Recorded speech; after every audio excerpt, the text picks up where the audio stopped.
Okay. ఈ case 5 సంవత్సరాలకు పైగా నడుస్తూనే ఉంది. మొన్నటి వరకు హ్మ్. అసల జనపల్లి శ్రీనివాస్ గారికి బెయిల్ రాలేదు. కారణం ఏంటి? హ్మ్. శ్రీనివాస్‌కి బెయిల్ రాకుండా జగన్మోహన్ రెడ్డి ఏమన్నా అడ్డుపడ్డారా? లేకపోతే అసలు తెర వెనుక ఏం అది అన్నీ జరిగింది? ఉన్నాయి సార్. ఆ కుట్రకోణాలు ఏమేమున్నాయి నేను సుప్రీం కోర్ట్‌కి వెళ్లి క్వాష్ చేసేప్పుడు చెప్తాను. మీకు ఒక ఉదాహరణ చెప్తాను. ఎన్ఐఏ కేసులున్నాయి కదా! హ్మ్. ఆంధ్రప్రదేశ్‌ల 10 కేసులున్నాయి. హ్మ్. 10 కేసులు 2 కోట్లు అవసరం ఉందా? మీరే క్వెషన్ చేసుకోండి. ఇప్పుడు ఎన్ఐఏ కోర్టు 2 ఉన్నాయి. ఒకటి విజయవాడలో, ఒక విశాఖపట్నంలో. 10 హ్మ్. కేసులు 2 కోట్ల అవసరం ఉంటే జగన్మోహన్ రెడ్డి ఎన్ని కుట్రకోణాలు చేశారు? ఈ కేసులో మీరు అర్థం చేసుకో ఇది ఒక్క ఉదాహరణ చెప్తాను మీకు. Is only one example. దీంట్లో ఆయన ఎంత ఏమంటారు వ్యవస్థని మేనేజ్ చేశారు, ఎంత ఆయన ఇది చేశాడు మీకు తెలిసిపోయింది. ఓకే. మరి జగన్మోహన్ రెడ్డి చేస్తున్నటువంటి ఈ కుట్ర కోణాన్ని మీరు ఎలా ఎదుర్కోబోతున్నారు? అంటే మీరే చెప్పారు జగన్మోహన్ రెడ్డి కుట్ర కోణం ఉంది దీంట్లో దాగి ఉందని. దాన్ని మీరు భవిష్యత్తులో హ్మ్. ఎటువంటి ప్రణాళికతో ఎదుర్కోబోతున్నారు? లేదు నాకు ని ఆహ్, ఏ సిట్యుయేషన్ అయినా దానికి నేను హ్యాండిల్ చేస్తాను. హ్మ్. I'm perfect for such situation. దానికి ఎవరు ఇది చేయలేదు. తెలుసా? I'm established person. ఎవ్రి సిట్యుయేషన్‌కి నేను మేనేజ్ చేస్తాను. అది నాకు ఆహ్, క in in in in inbuilt ఏమంటారు టాలెంట్ ఉంది. ఓకే. ఇది ఒకటి. జగన్మోహన్ రెడ్డి చేసిన పాపాల వల్ల ఒక బాబు 5 ఇయర్స్ అయింది కదా! సుప్రీం కోర్ట్‌లో ఏసి దాన్ని క్వాష్ చేయాలని మనం ఉన్నాం. ఎందుకు ఆయన జీతం అదే ఇది చేస్తాం. ఓకే. సలీం గారు, మీరు ఈ శ్రీనివాస్ తరపున వాదనలు వినిపించడానికి ముందుకొచ్చినప్పుడు, మీకు వైఎస్ఆర్‌సీపీ నాయకుల నుంచి గాని, లేదా ప్రభుత్వం వైపు నుంచి గాని బెదిరింపులు ఏదన్నా వచ్చాయా? బెదిరించేటువంటి లేదు ప్రయత్నం రాలేదు. ఏమన్నా చేశారా? ఓకే. లేదు. రాలేదు. ఎవ్వరు బెదిరింపు కాల్ రాలేదు. ఎవరు రాలేదు. కానీ వైసీపీవోళ్ళు నన్నే హంతకుడిలాగా చూసారు. ఆహ్, ఈ అప్పుడు అదేదో బాధాకరంగా ఉంది. వాళ్ళు నాతో మాట్లాడడానికి చాలా ఇది అంటే నన్ను డిస్టెన్స్ మెయింటైన్ చేసారు. అంతే. దాని తప్ప ఏం లేదు. నాకు వైసీపీ నుంచి కాల్ రాలేదు. టీడీపీ నుంచి కాల్ రాలేదు. ఐపీఎస్‌సీ గురించి కూడా కాల్ రాలేదు. ఓకే. ఆ కాల్ వచ్చిందనుకో ఆ కాల్ పట్టుకొని వాళ్ళంతా అయ్యో! బండారం బయట పెడుతుంటే. సో, హ్మ్. అలా ఆ తప్పు చేయలేదు ఎవరు. ఓకే. శ్రీనివాస్ గారికి కొన్ని షరతులతో కూడినటువంటి బెయిల్‌ని మంజూరు చేసింది ఏపీ హైకోర్టు. ఆ షరతులేంటి? అంటే ఏం చెప్తారు? 25,000 షూరిటీలు పూచీకత్తు. కోర్ట్ హ్మ్. పూచికలు ఇయ్యాలి. వాళ్ళ బాబాయ్ వాళ్ళ నాన్న వచ్చి వాళ్ళ ఇల్లు ఉంది కదా! ఆ సాల్వెన్సీ హ్మ్. సబ్మిట్ చేశారు. 25,000 షూరిటీలు. హ్మ్. మరి ఎవ్రీ సండే ముందువనం వెళ్లి 10 గంటల నుంచే 5 ఆహ్, ఏదైనా టైం ఇండియాలో ఎక్కడైనా ఉండని అక్కడ వెళ్లి ఆయన సైన్ చేయాలి. నిన్న వెళ్ళాము. మనం మీడియాలో కూడా అది వచ్చింది. ఆయన ఒక మనం వెళ్ళే వారికి అక్కడ ఏమంటారు అతను అటెండెన్స్ బుక్ రెడీగా పెట్టుకున్నారు అక్కడ ఎస్‌హెచ్ఓ. అక్కడ వెళ్ళిన తర్వాత ఇతను డేట్ రాసి, సైన్ చేసి, టైం రాశారు. దాని మీద వాళ్ళు కూడా ఎస్‌హెచ్ఓ సైన్ చేశారు. మరి ఈ ఎలక్షన్ మూవ్‌మెంట్ ఉంది కదా! అంటే ఎలక్షన్‌ల ఈ కేస్‌కి మిస్‌యూజ్ చేయరాదని అని ఒక కండిషన్ ఉంది.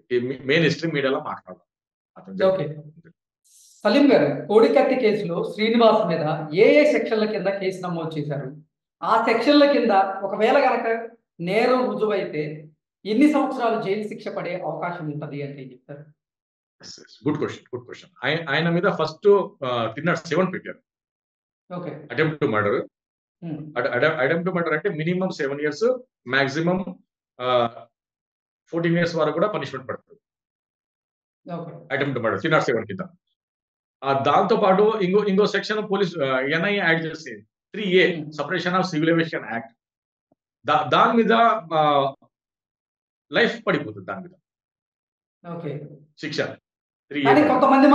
కొంతమంది మాత్రం అసలు ఈ కేస్‌లో 307 అనేది అప్లికబుల్ కాదు. 324 మాత్రమే అప్లికబుల్ అవుతది అంటూ కూడా కొంతమంది లాయర్‌లు వారి విశ్లేషణను అందిస్తూ ఉన్నారు. ఏంటి నిజంగా ఈ గుడ్ కేస్‌లో గుడ్ 307 అనేది అప్లికబుల్ అవుతదా? కాదా? మీ అభిప్రాయం ప్రకారం ఏంటి? అవ్వదు. Good point. 307 ఎప్పుడు అప్లికబుల్ అయితదని అంటే అతను మైండ్‌లో ప్రిపరేషన్ ఉండాలి. జగన్మోహన్ రెడ్డికి కొట్టాలి అని. హ్మ్. కానీ వాళ్ళ ఓన్ ఆహ్, ఇది ఏముందంటే ఇతను ఆహ్, అంటే ఇతనికి సలీం అతనికి గారు ఉద్దేశపూర్వకంగా దాడి చేస్తే మాత్రమే ఉద్దేశపూర్వకంగా దాడి చేస్తే మాత్రమే 307 అప్లికబుల్ అవుతుంది. కానీ అసలు అంటే ఉద్దేశపూర్వకంగా చేయకపోతే అది 324 కింద వస్తుంది అంటూ కూడా కొంతమంది వాదనలు యెస్. చేస్తూ యెస్. ఉన్నారు. Yes. Yes. Yes. Good. Good. ఇప్పుడు సార్ ఇప్పుడు నేను చెప్తాను వినండి. ఇప్పుడు హ్మ్. మీకు నాకు గొడవ అయింది. మీకు ఓకే. ఏదో ఒకటి తిట్టేసాను.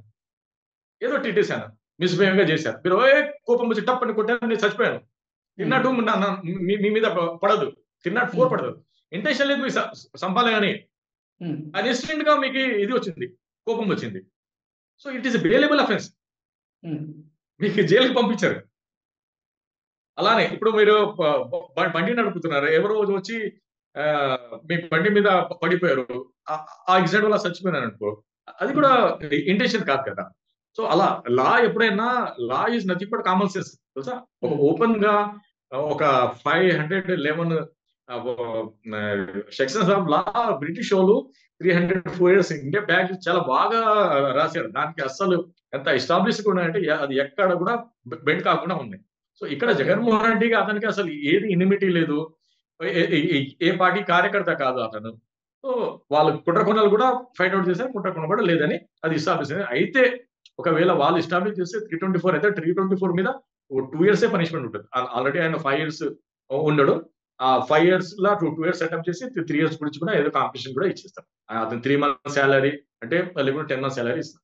అంటే మీరు చెప్తున్న దాని ప్రకారంగా ఒకవేళ గనక ఈ కేసులో 324 సెక్షన్ గనక అప్లికబుల్ అయితే ఇప్పటికే పాపం శ్రీనివాస్ గారు 5 సంవత్సరాల జైలు శిక్షని అనుభవించారు.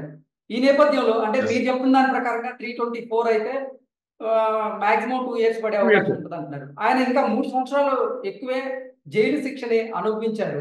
మరి ఇప్పుడు పరిస్థితి ఏంటి? అవును. అదే కోర్ట్ దాని మీద అతను అప్పుడు పని చేసేటప్పుడు 20,000 సాలరీ ఉండే అతనిది. Nearly 20,000 salary. సో దాని ప్రకారము రూల్ ఆఫ్ లా ప్రకారం 3 మంత్స్ సాలరీ ఇస్తారు. మినిమమ్. ఓకే. అంటే అప్పుడు ఆయన సంవత్సరంకి 2,50,000 కదా!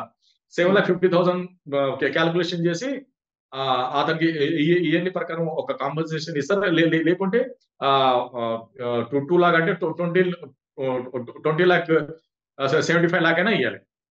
3 ఇయర్స్ ఓకే. ఉన్నారు కదా!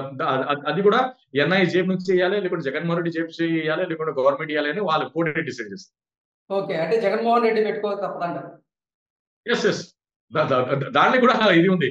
జగన్మోహన్ రెడ్డి జేబుతో ఇయ్యాలి, లేకుంటే గవర్నమెంట్ ఇయ్యాలి, లేకుంటే ఎన్ఐ జేబుతో ఇయ్యాలి. హ్మ్. ఎందుకంటే హి లూజ్ హిస్ 3 ఇయర్స్ కదా! ఎగ్జాక్ట్‌లీ.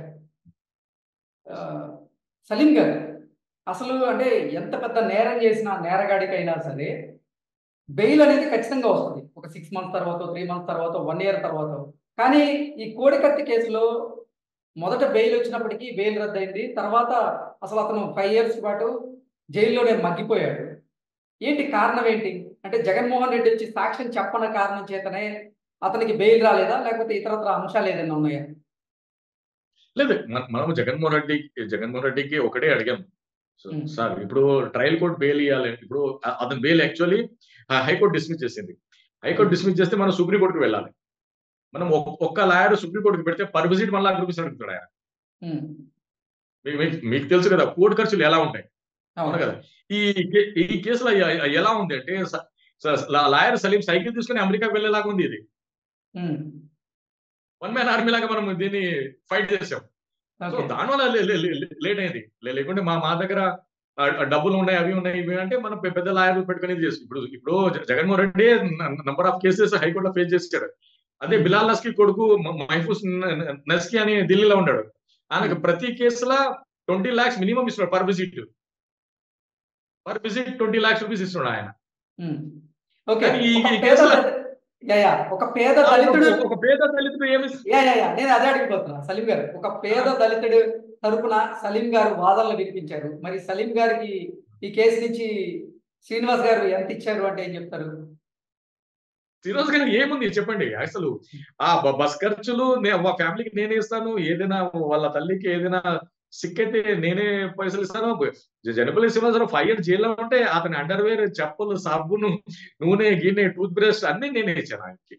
ఓకే. తెలుసా? ఈవెన్ దో ఆ ఎగ్జామ్ ఫీస్ సార్ కూడా నేనే అందుకే ఇచ్చాను. సార్ ఆయన డిగ్రీ సొసైటీ చేసాడు నుంచి కదా! గాని, అందుకే సలీం గారికి సొసైటీ నుంచి గాని, లేకపోతే న్యాయవాద సంఘాల నుంచి గాని, జర్నలిస్ట్ సంఘాల నుంచి గాని, అలాగే దళిత సంఘాల నుంచి గాని పెద్ద ఎత్తున మీకు కృతజ్ఞతలైతే వెల్లువెత్తాయి మొన్న ఆయనకి బెయిల్ వచ్చిన నేపథ్యంలో. నిజంగా మీరు ఒక దళితుల పక్షాన నిలబడి మీరు కొట్లాట చేసి ఆయనకి బెయిల్ రప్పించారు. అందుకు నిజంగా మా ఛానల్ నుంచి మేము కూడా మీకు ధన్యవాదాలు తెలపాలి. సంతోషం సార్, సంతోషం. సార్ ఏంటి శ్రీనివాస్ గారి ఎయిమ్ ఏంటి? శ్రీనివాస్ గారు ఎయిమ్ ఏంటి? నెక్స్ట్ ఏం శ్రీనివాస్ అదే గారు సమాజ సేవల అదే అదే సమాజం సేవల పని చేయాలని అతని ఏముంది.